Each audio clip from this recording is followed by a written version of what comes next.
Breaking చూస్తున్నాం. విశాఖలో భారీగా పాత కరెన్సీని పట్టుకున్నారు టాస్క్ ఫోర్స్ పోలీసులు.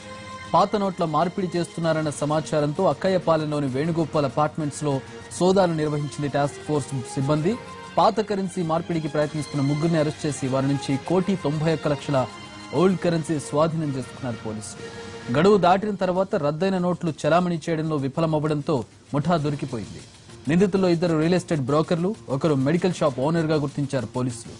నోట్ల రద్దు కావడంతో ముఠాగా ఏర్పడినట్లు తెలిపారు Visakha city joint police commissioner D Nagendra Kumar.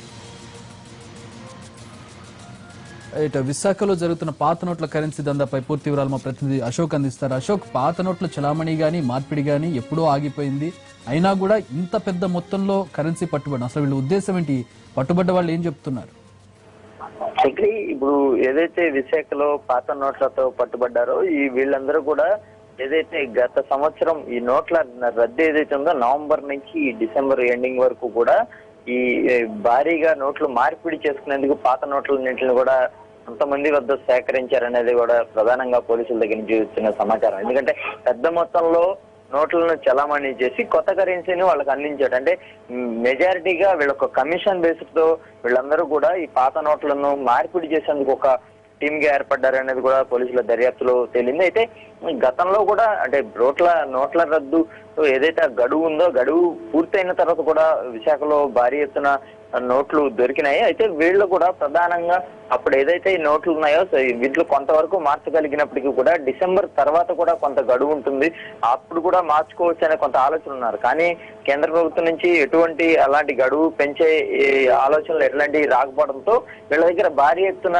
ఈ డబ్బు మిగిలిపోయింది. అయితే దీన్ని ఎలాగోలా మార్చాలి అనే ఒక ప్రయత్నం చేశారు, కానీ అది సాధ్యం కాకపోవడంతో పక్కా సమాచారం మేరకు సిటీ టాస్క్ ఫోర్స్ పోలీసులు దాడి జరిపారని చెప్పుకోవచ్చు. అక్కయ్యపాలెంలోని వేణుగోపాల్ అపార్ట్మెంట్స్ లో ఎవరైతే ఈ ముగ్గురు ఉన్నారో వీళ్ళు ఈ నోట్లను చాలా రద్దయిన నోట్లతో వీళ్ళు ఉన్నారన్న సమాచారం మేరకు సోదాలు జరిపారు. ముగ్గురితో పాటు దాదాపు వీళ్ళ దగ్గర నుంచి 1,91,00,000 పాత కరెన్సీని స్వాధీనం చేసుకున్నారు. వీళ్ళలో ఎవరైతే ప్రధాన నిందితుడు ఒకడు ఉన్నారో గిడ్డం కళ్యాణ్ కుమార్ అని అతను ఒక మెడికల్ షాప్ నిర్వహిస్తారు బర్మా క్యాంప్ లో. అతనితో పాటే వెంకటరమణ అలాగే నవీన్ అనే వాళ్ళిద్దరు కూడా రియల్టర్ బ్రోకర్లు. వీళ్ళ ముగ్గురు కూడా ఈ పాత నోట్లను నోట్ల రద్దు నేపథ్యంలోనే పాత నోట్లను చలామణి చేసేందుకు ఒక గ్యాంగ్ గా ఏర్పడ్డారని చెప్పుకోవచ్చు. అయితే ఇప్పటికే పోలీసులు ప్రధానంగా ఒకటే సూచిస్తున్నారు, ఇలాంటివన్నీ కూడా ఎవరు నమ్మొద్దు. అశోక్, అక్కడ దాచిపెట్టారా? ఈ రోజు మార్పిడి చేద్దాం అనుకున్నారా? ఎందుకు అక్కడ అపార్ట్మెంట్ లో పెట్టారు? అండ్ ఇంతకు ముందు ఎన్ని కోట్లు, అంటే ఎంత మనీ వీళ్ళు ట్రాన్సాక్షన్ చేశారు, ఎంత మార్పిడి చేస్తుండే అవకాశం ఉంది? వీళ్ళు ₹1,00,00,000 పైగా మారిస్తే దాదాపుగా 25 లక్షల వరకు ప్రజెంట్ ఏదైతే కొత్తగా వచ్చిందో ఆ కరెన్సీ మార్చుకున్నట్టుగా చాలా మందితో కూడా ఒప్పందం చేసుకున్నట్టు ఉంటుంది. అయితే ఈ ముఠా దొరికిన అనంతరం దీనికి సంబంధించి పూర్తిగా వీళ్ళ కాల్ డేటా కావచ్చు, అలాగే వీళ్ళ దగ్గర ఉన్న సిమ్ కార్డులు, అలాగే వీళ్ళు ఎవరైతే కొన్ని ఫోన్ నెంబర్స్ చెప్తున్నారో అవన్నీ కూడా అందుబాటులో లేని పరిస్థితి ఉంది, స్విచ్ ఆఫ్ లో ఉన్నాయి. అయితే దీని వెనకాల ఎవరెవరు ఉన్నారు, వీళ్ళకి ఇంత పెద్ద మొత్తంలో నోట్లు మార్చేందుకు ఎవరిచ్చారు, ఎవరైనా బడాబాబులు ఉన్నారా దీంట్లో, లేదంటే రియల్ ఎస్టేట్ కి సంబంధించిన పెద్దవాళ్ళు ఉన్నారా ఏంటి అనేది కూడా పూర్తిగా ఎంక్వైరీ చేస్తున్నాము. దర్యాప్తు అయితే ఇంకా సాగుతుందని చెప్తున్నారు. అయితే పాత నోట్ల రద్దు ఏదైతే ఈ గడువు ఏదైతే ఉందో చలామణి గడువు దాటిపోయిన తర్వాత వీటిని ఏం చేయాలో తెలియని పరిస్థితిలో వీళ్ళున్నారు. ఈ నేపథ్యంలోనే ఇక్కడ ఇంత పెద్ద కరెన్సీని మార్పిడి చేసేందుకు గతంలో ప్రయత్నించినప్పటికీ కూడా గడువు దాటడంతో ఏం చేయలేని పరిస్థితి. ఈ నేపథ్యంలో టాస్క్ ఫోర్స్ పోలీసులు గుర్తించారు. ఒకేసారి ఈ ఉదయం 7 గంటల ప్రాంతంలో వీళ్ళ మీద దాడులు జరిపి ఈ మొత్తం ₹1,00,00,000 పైగా ₹1,91,00,000 ఈ అమౌంట్ ను స్వాధీనం చేసుకున్న పరిస్థితి ఇక్కడ మనకి చాలా స్పష్టంగా తెలుస్తుంది. Thanks for the updates Ashok. Block అయిపోయినట్లుగా కనపడుతోంది మనీ, తర్వాత మార్పిడి చేసుకుందాం అనుకుని ముందుగా కొత్త కరెన్సీ ఇచ్చేసి పాత కరెన్సీ దగ్గర పెట్టుకున్న ఈ ముఠా తర్వాత మార్పిడి చేసే అవకాశం లేకపోవడంతో ఒక అపార్ట్మెంట్ లో దాచారు. సమాచారం అందుకున్న టాస్క్ ఫోర్స్ దాన్ని స్వాధీనం చేసుకుని వాళ్ళని అదుపులోకి తీసుకున్నారు. సినిమా షూటింగ్ లో గాయపడ్డ హీరో మంచు విష్ణు కోలుకుంటున్నారు. తను పూర్తిగా ఆరోగ్యంగా ఉన్నట్లు మంచు విష్ణు తెలిపారు. ఆచార్య అమెరికా యాత్ర సినిమా షూటింగ్ లో ఉండగా విష్ణుకు ప్రమాదం జరిగింది. అప్పటి నుంచి ఆయన రెస్ట్ తీసుకుంటున్నారు. ఒక వారం రోజుల ముందు నాకు మలేషియాలో ఆచార్య అమెరికా యాత్ర యాక్షన్ సీక్వెన్స్ లో ఒక యాక్సిడెంట్ జరిగింది. చాలా మంది తెలుసు, ఎంతో మంది నాకు ఫోన్లు చేశారు. కన్సర్న్ గా అమ్మకి నాన్నకి అందరికి మాట్లాడుతున్నాను.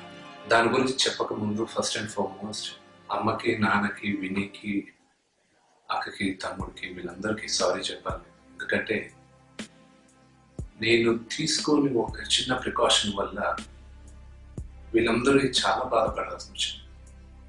వాళ్ళతో సహా ఎంతో మంది నా స్నేహితులు, నా శ్రేయోభిలాషులు, మా అభిమానులు వీళ్ళందరూ ఎంతో కన్సర్న్గా బాధపడారు. వాళ్ళందరికీ క్షమాపణ కోరుతున్నాను. మీకు 2-3 రోజుల్లో ఆ వీడియో రిలీజ్ చేయబోతుంది. అప్పుడు మీకు తెలుస్తుంది నా తప్పు మేజర్గా అసలు ఏమీ లేదు, అసలు లేదు. అసలు అందరూ ఎగతాళి చేస్తుంటారు నేను తీసుకున్న ప్రికాషన్స్, యాక్షన్ సీక్వెన్స్లో రిస్క్లు ఉంటాయి, కానీ మేజర్ మేజర్ మేజర్ ప్రికాషన్స్ తీసుకుంటూ ఉంటాను. ఈరోజు మీ అందరి ముందు నిలబడి మాట్లాడుతున్నానంటే అది కేవలం దేవుడు ఇచ్చిన వరం. ఐఎమ్ రియలీ థ్యాంక్ఫుల్ ఫర్ మా అమ్మ నాన్న బ్లెస్సింగ్స్. వాళ్ళ వల్ల ఈరోజు నేను మేజర్ దెబ్బలు లేకుండా ఈరోజు చాలా మంది అడుగుతూ ఉన్నారు. చాలా మంది సోషల్ మీడియాలో కానీ ఫోన్ చేసి కానీ ఎలా ఉంది ఏంటని. I'm fine. మోకాలకి దెబ్బ తగిలింది, నో ఫ్రాక్చర్. ఫోర్ ఆర్మ్కి, చేతికి, కుడి చేతికి, భుజం ఇవన్నీ రోడ్డు మీద యాక్సిడెంట్ జరిగి పడితే రాసుకున్నట్టు బాగా డీప్గా రాసుకున్నాయి. షోల్డర్ డిస్లొకేట్ అయింది. సర్జరీ అవసరం లేదా వీ డోంట్ నో, మేబీ ఒక 3-4 days లో చెప్తారు. But I'm out of action for 4 to 6 weeks out of action అని చెప్పారు. So I have to keep quiet, but I will come back better. వచ్చిన తర్వాత ఇంకా హార్డ్గా ట్రైన్ అవుతాను, ఇంకా బెటర్గా చేస్తాను. లాస్ట్ 15 సంవత్సరాలుగా నేను ఒక స్టంట్మెన్గా ట్రైన్ అయిన ఒకే ఒక కారణం వల్ల నాకు తక్కువ దెబ్బతో పెట్టుకొచ్చాను. ఇక్కడున్న ప్రతి ఒక్కరు నాకు పేరుతో అందరూ చేశారు, పెద్దవాళ్ళు చేశారు, మా యాక్టర్స్, మా ఫ్రెండ్స్ అందరూ చేశారు. నితిన్ కళ్యాణ్ రామ్ అయితే తిడుతూ SMS పెట్టారు, ఇంకా రిస్క్లు ఎందుకు చేసుకుంటూ పిల్లలు ఉన్నారు అది. Thank you for your love and concern. I'm doing great and ఎల్లప్పుడూ మీ ఆశీస్సులు నాకు ఉంటాయని మనస్ఫూర్తిగా. బాసర సరస్వతి అమ్మవారి ఆలయంలో మహాపచారం జరిగింది. ఆలయ కట్టుబాట్లను పరిరక్షించాల్సిన ప్రధాన అర్చకుడే కాసుల కోసం కక్కుర్తిపడ్డాడు. వ్యాపార ప్రయోజనాల కోసం ఆలయ ప్రాశస్త్యాన్ని పణంగా పెట్టి భక్తులు నివ్వెరపోయేలా చేశాడు. ప్రైవేటుగా అక్షరాభ్యాసాలు నిర్వహించడమే కాదు, అమ్మవారి ఉత్సవమూర్తిని పొలిమేరలు దాటించేశారు ప్రధాన అర్చకుడు. ఈ ఘటన ఆలస్యంగా వెలుగు చూడడంతో ఇప్పుడు వివాదం రాజుకుంది. కాసుల కోసం ఆలయంలోని అమ్మవారి విగ్రహాలను తరలిస్తారా? అర్చకులేదైనా అనుకుంటే చేసేయొచ్చా? ప్రఖ్యాత బాసర ఆలయంలోని జ్ఞాన సరస్వతి అమ్మవారిని ఊరు దాటించి అక్షరాభ్యాసం చేయిస్తారంటే సమాధానం అవుననే వస్తుంది. బాసర సరస్వతి ఆలయంలోని 2 పూజారులు ఈ మధ్య నల్లగొండ జిల్లా దేవరకొండలోని ప్రైవేట్ పాఠశాలకు అమ్మవారి విగ్రహాలను తీసుకెళ్లారు. అక్కడ చిన్నారులతో అక్షరాభ్యాసం చేయించారు. నిత్యం వేలాది మంది పూజలు అందుకునే దేవత బాసర సరస్వతి అమ్మవారు. ఎంతో మందికి దర్శన భాగ్యం కలిగించే అమ్మవారిని గుళ్ళో నుంచి తరలించడం మహాపచారం. అయితే శాస్త్రాలు తెలిసిన పండితులే ఇలాంటి అపచారానికి ఒడిగట్టడం ఆందోళన కలిగిస్తోంది. స్వయాన ఆలయ ప్రధాన అర్చకులు సంజీవ్ కుమార్, ఋత్వికుడు ప్రణయ్ శర్మలు అమ్మవారిని దేవరకొండ తరలించారు. అక్కడ ప్రైవేట్ స్కూల్లో అమ్మవారి విగ్రహం చెంత చిన్నారులతో అక్షరాభ్యాసం చేయించారు. ఇదంతా చేసింది డబ్బుల కోసం. ఈ విషయం వెలుగు చూడడంతో ప్రధాన అర్చకులు సంజీవ్ కుమార్, ఋత్వికుడు ప్రణయ్ శర్మలకు నోటీసులు జారీ చేశారు ఆలయ ఈవో. వారిచ్చే సంజాయిషీని బట్టి చర్యలు తీసుకోనున్నారు. బాసర అమ్మవారి ప్రతిష్టకు భంగం కలిగించే సంఘటనలు ఈ మధ్య ఎన్నో వెలుగు చూస్తున్నాయి. ఆలయ అర్చకులు స్వలాభం కోసం పాకులాడడం, వీఐపీల సేవలో తలెస్తుండడంతోనే ఇవన్నీ జరుగుతున్నాయి. కొన్ని రోజుల క్రితం అమ్మవారికి నైవేద్యం పెట్టడం మర్చిపోయారు. 20 నిమిషాలు ఆలస్యంగా నైవేద్యం సమర్పించడంతో ఈవో నోటీసులు జారీ చేశారు. లడ్డు, అక్షరాభ్యాసంపై టికెట్లలో గోల్మాల్ కూడా జరిగింది. అయినా సరే అర్చకుల తీరు మారలేదు. గత నెల 28న శ్రావణ మాసం తొలి శుక్రవారం అమ్మవారి ఉత్సవమూర్తిని ఆలయ పొలిమేరలు దాటించేశారు. శ్రీకాకుళం జిల్లా వంశధార ప్రాజెక్టు నిర్మాణ ప్రాంతంలో భారీగా పోలీసులను మోహరించారు. హీరామండలం, కొత్తూరు మండలాల్లోని నిర్వాసిత గ్రామాల్లో సుమారు 1500 మంది పోలీసులను మోహరించారు. దీంతో పులుగాం, దుగ్గుపురం, పాడలి గ్రామాల్లో సెక్షన్ 144, 30లను అమలు చేస్తున్నారు. ఆగస్టు 5లోగా తమ సమస్యలు పరిష్కరించకపోతే ప్రాజెక్టు పనులు అడ్డుకుంటామని నిర్వాసితులు హెచ్చరించిన గడువు పూర్తి కావడంతో భారీ బందోబస్తును ఏర్పాటు చేశారు. జిల్లా ఎస్పీ త్రివిక్రమ్ వర్మ నిర్వాసిత గ్రామాల్లో పర్యటించి బందోబస్తు ఏర్పాట్లను పర్యవేక్షించారు. వంశధార ప్రాజెక్టు ప్రాంతంలో ఇవాళ గొడవలు జరిగే అవకాశం ఉంది. వంశధార ప్రాజెక్టు పనులు అడ్డుకుంటే కఠిన చర్యలు తప్పవని పోలీసులు హెచ్చరిస్తున్నారు. అయితే పరిహారం చెల్లించకుండా పనులు ప్రారంభిస్తే ప్రాణ త్యాగాలు చేసైనా అడ్డుకుని తీరుతామంటున్నారు నిర్వాసితులు. ప్రాజెక్టు నిర్మాణంతో సర్వం కోల్పోతున్న తమకు R&R ప్యాకేజ్, యూత్ ప్యాకేజీలు చెల్లించాలని, పునరావాసం కల్పించాలని డిమాండ్ చేస్తున్నారు. పరిహారం పంపిణీ విషయంలో గతంలో జరిగిన అవినీతి అక్రమాలను వెలికి తీయడంతో పాటు నిజమైన నిర్వాసితులకు న్యాయం చేయాలని ప్రభుత్వాన్ని కోరుతున్నారు. ఇవేవీ కాకుండా పోలీస్ బందోబస్తు మధ్య పనులు ప్రారంభించాలని చూస్తే గతం పునరావృతమవుతుందంటూ హెచ్చరించారు. గతంలో పరిహారం ప్రకటించకుండా పనులు చేపట్టడంతో 2 సార్లు హింసాత్మక ఘటనలు చోటు చేసుకున్నాయి. వంశధార ప్రాజెక్టు నిర్వాసిత గ్రామాల్లో పరిహారం విషయంలో జిల్లా అధికారులు, ప్రజాప్రతినిధులు వైఫల్యం చెందడంతో ఈ ఏడాది జనవరి 19న హింస చెలరేగింది. నాటి ఘటనకు సీఎం చంద్రబాబు క్షమాపణ చెప్పాల్సి వచ్చింది. ఇలాంటి పరిస్థితుల్లో నిర్వాసితుల ఆందోళనల దృష్ట్యా పులగాం, దుగ్గపురం, పాడలి గ్రామాల్లో టెన్షన్ నెలకొంది. గత సంఘటనల దృష్ట్యా వంశధార ప్రాజెక్టు నిర్వాసిత ప్రాంతాల్లో భారీ బందోబస్తు ఏర్పాటు చేశామన్నారు ఎస్పీ త్రివిక్రమ్ వర్మ. నిర్వాసితులు తమ సమస్యలను శాంతియుత వాతావరణంలో ప్రభుత్వం దృష్టికి తీసుకెళ్లాలని సూచించారు. శాంతి భద్రతలకు విఘాతం కలిగిస్తే మాత్రం కఠిన చర్యలు తప్పవని హెచ్చరించారు. 80% పైగా సమస్యలు పరిష్కరించడంతో హింసాత్మక ఘటనలు పునరావృతం కావని ఆశాభావం వ్యక్తం చేశారు. దేశం శక్తివంతంగా ఉండాలంటే ప్రజలు ఆరోగ్యంగా ఉండాలన్నారు కాబోయే ఉపరాష్ట్రపతి వెంకయ్య నాయుడు. తిరుపతిలో పలు ప్రారంభోత్సవ కార్యక్రమాలు ప్రారంభించిన వెంకయ్య అనంతరం రుయా వైద్య విద్యార్థులతో సమావేశమయ్యారు. వైద్య వృత్తి పవిత్రమైంది, ఈ వృత్తిని ఎంచుకున్న మీరు అభినందనీయులు అన్నారు వెంకయ్య. వైద్య వృత్తి ఒక మిషన్, కమిషన్ కాదన్నారు వెంకయ్య. భక్తి అంటే మతం కాదు, నమ్మకం అన్న ఆయన ఇది దేశ సంపద అన్నారు. చలో అమరావతి పాదయాత్రకు పట్టువదలని విక్రమార్కుడిగా ప్రయత్నిస్తున్నారు కాపు ఉద్యమ నేత ముద్రగడ పద్మనాభం. కిర్లంపూడిలోని తన ఇంట్లోంచి గేటు వరకు జేఏసీ నేతలతో పాటు వచ్చిన ముద్రగడను పోలీసులు మరోసారి అడ్డుకున్నారు. దీంతో ముద్రగడ పోలీసులపై ఆగ్రహం వెళ్లగక్కారు. చేస్తే అరెస్టు చేయండి, లేకపోతే పాదయాత్ర చేయనియండి అంటూ వాగ్వాదానికి దిగారు. గేటు వద్ద కాసేపు బైఠాయించి నిరసన తెలిపారు. అనుమతి ఇచ్చే వరకు ప్రతిరోజు ఇలానే పాదయాత్ర చేపట్టేందుకు సిద్ధపడతానని స్పష్టం చేశారు. రిజర్వేషన్ల కోసం పోరాడుతున్న కాపు నాయకుడు ఈ వ్యాఖ్యలు చేశారు. విజయవాడలో ఏపీ డీజీపీని కలిసిన టీడీపీ నేతలు నంద్యాలలో జగన్ చేసిన వ్యాఖ్యలపై ఫిర్యాదు చేశారు. ముఖ్యమంత్రిపై జగన్ చేసిన కామెంట్స్ చట్టవిరుద్ధమన్న నేతలు ప్రతిపక్ష నేతపై సస్పెక్ట్ షీట్ తెరవాలని కోరారు. ఈ సందర్భంగా బుద్ధ వెంకన్న, వర్ల రామయ్యలు జగన్ చేసిన వ్యాఖ్యలపై తీవ్ర ఆగ్రహం వ్యక్తం చేశారు. సీఎం చంద్రబాబుపై ప్రతిపక్ష నేత జగన్ చేసిన వ్యాఖ్యలకు క్షమాపణ చెప్పాలని డిమాండ్ చేస్తూ టీడీపీ నేతలు విజయవాడలో నిరసన ర్యాలీ చేపట్టారు. చంద్రబాబుపై నంద్యాల సభలో జగన్ చేసిన వ్యాఖ్యలు అభ్యంతరకరంగా ఉన్నాయంటూ చేసిన ఈ ర్యాలీలో ఎమ్మెల్సీ బుద్ధ వెంకన్న, దేవినేని అవినాష్లు పాల్గొన్నారు. అవినీతిలో కూరుకుపోయిన జగన్ స్థాయి మర్చి మాట్లాడుతున్నారని, వెంటనే అతనిపై కేసు నమోదు చేయాలని డిమాండ్ చేశారు బుద్ధ వెంకన్న. రాష్ట్రంలో చేనేత రంగానికి అన్ని విధాలుగా అండగా ఉండేందుకు ప్రభుత్వం కృషి చేస్తోందన్నారు మంత్రి అచ్చెన్నాయుడు. జాతీయ చేనేత దినోత్సవం సందర్భంగా విజయవాడలో నిర్వహించిన చేనేత ర్యాలీని ప్రారంభించిన ఆయన ఈ ర్యాలీ బందర్ రోడ్డు నుంచి తుమ్మలపల్లి కళాక్షేత్రం వరకు కొనసాగించారు. చేనేత రంగానికి పూర్వవైభవం తీసుకొస్తామని హామీ ఇచ్చారు అచ్చెన్నాయుడు. చేనేత కార్మికులు ఇతర వృత్తులపై మళ్లకుండా చర్యలు తీసుకుంటామన్నారు. చేనేత కార్మికులకు రుణమాఫీపై ఎన్నికల్లో ఇచ్చిన హామీని అమలు చేస్తున్నట్లు చెప్పారు ఆయన. ఏపీ ముఖ్యమంత్రి చంద్రబాబు నాయుడుకు రాఖీలు కట్టారు ఏపీ, తెలంగాణ రాష్ట్రాలకు చెందిన మహిళా నేతలు. రాజధాని అమరావతిలో చంద్రబాబును కలిసి రక్షాబంధన్ శుభాకాంక్షలు తెలిపారు.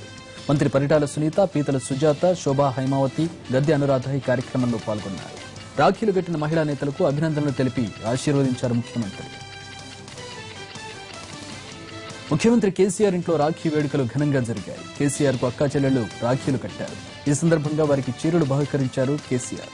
కేటీఆర్ తనయుడు హిమాంష్కు ఆమె సోదరి రాఖీ కట్టింది.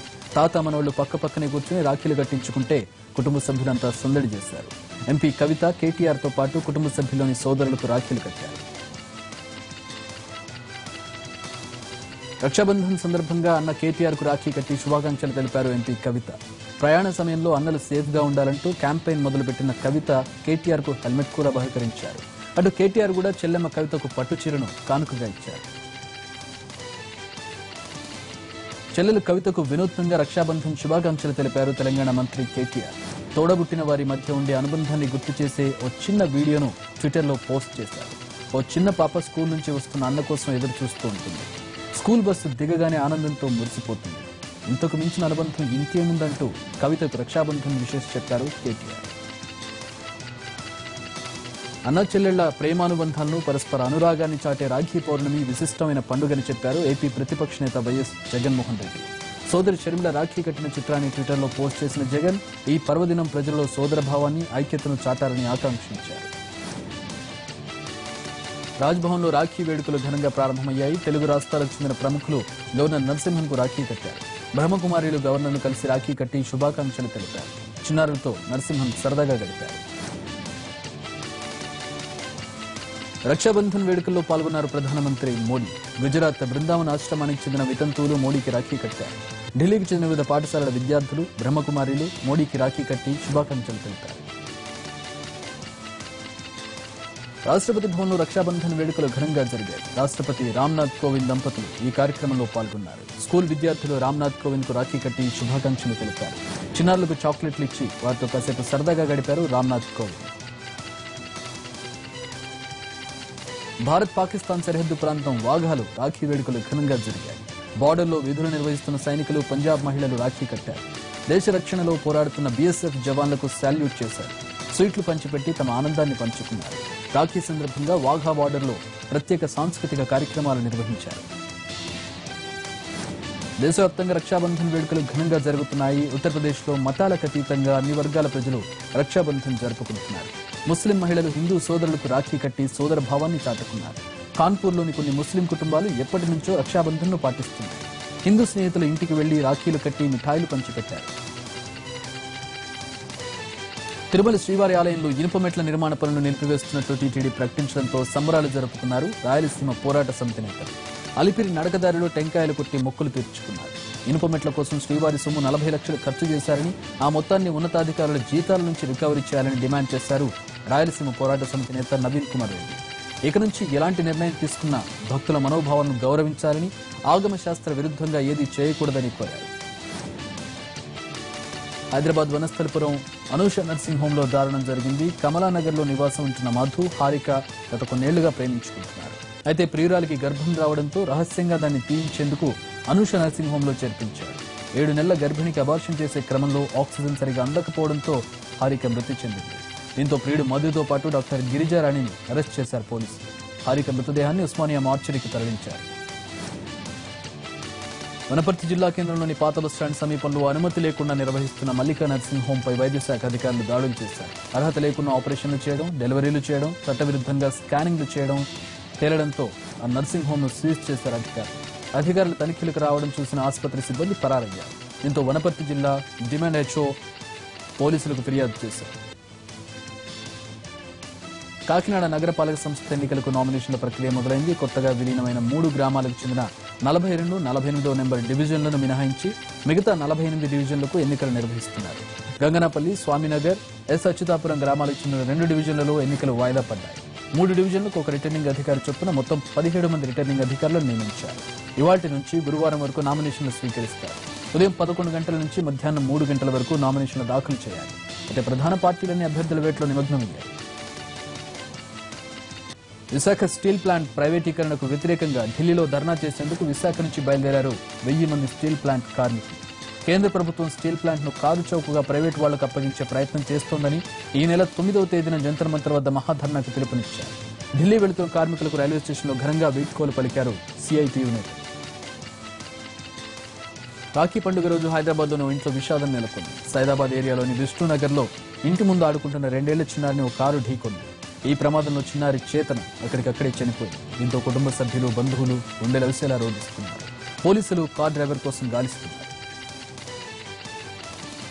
కర్ణాటక నుంచి గుజరాత్ చేరుకున్న కాంగ్రెస్ ఎమ్మెల్యేలు మళ్లీ రిసార్ట్ బాట పట్టారు. గుజరాత్ రాజ్యసభ ఎన్నికల పోలింగ్ పూర్తయ్యే వరకు 44 మంది కాంగ్రెస్ ఎమ్మెల్యేలు రిసార్ట్లోనే ఉండే అవకాశాలున్నాయి. చివరి నిమిషంలో ఎమ్మెల్యేలను బీజేపీ తమ వైపు తిప్పుకునే అవకాశాలున్నాయని హస్తం పార్టీ నేతలు అనుమానిస్తున్నారు. దీంతో కర్ణాటక నుంచి సొంత రాష్ట్రం చేరుకున్న వారిని కూడా మళ్లీ రిసార్ట్కే తరలించారు. ఆనంద్లోని నీజ్ ఆనంద్ రిసార్ట్లో వీళ్లు బస చేస్తున్నారు. గుజరాత్లోని 3 స్థానాలకు రేపు రాజ్యసభ ఎన్నికలు జరగనున్నాయి. సంఖ్యాబలం ప్రకారం బీజేపీ 2 స్థానాలను ఖచ్చితంగా కైవసం చేసుకోనుంది.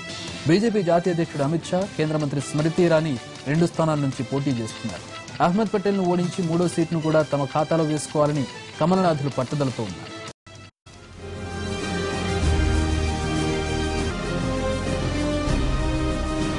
దక్షిణ బంగ్లాదేశ్ను ఆనుకుని ఉన్న బంగాళాఖాతంలో సముద్ర మట్టానికి 7 కిలోమీటర్ల ఎత్తులో ఏర్పడ్డ ఉపరితల ఆవర్తనం అల్పపీడనంగా మారినట్లు వాతావరణ శాఖ వెల్లడించింది.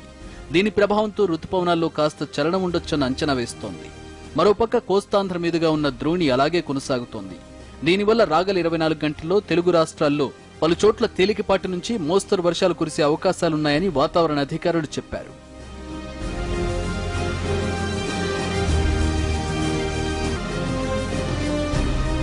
మరోవైపు అల్పపీడనం ప్రభావంతో కోస్తాంధ్రలో ఈ రోజు నుంచి విస్తారంగా వర్షాలు కురిసే సూచనలున్నాయని వాతావరణ శాఖ తెలిపింది.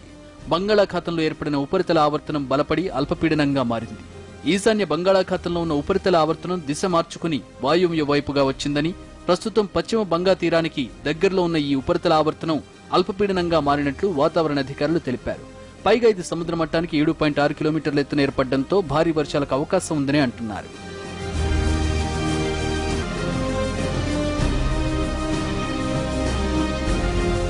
మరోవైపు తీరంలో భారీగా అలలు ఎగిసిపడుతున్నాయి. సముద్రం అల్లకల్లోలంగా ఉండడంతో మత్స్యకారులను చేపల వేటకు వెళ్లవద్దని అధికారులు హెచ్చరికలు జారీ చేశారు.